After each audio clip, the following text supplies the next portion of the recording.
Picked up a new, well, not a new, but picked this up on Facebook Marketplace. It's a Grizzly table saw. Scored this for like $100. 10-inch table saw. Little surface rust here. Both these heads are both the day-do thing. I'm going to sorry, I had a phone call.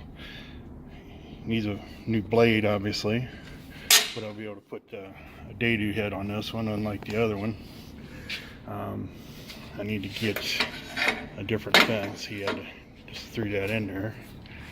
But anyway, I think this is a nice score for $100. Definitely a good addition to the shop. Even threw in the little cart that was next to it. So that's a definite plus. But yeah, definite shop improvement. Look forward to using this. All right, hey, thanks for checking us out. Bye.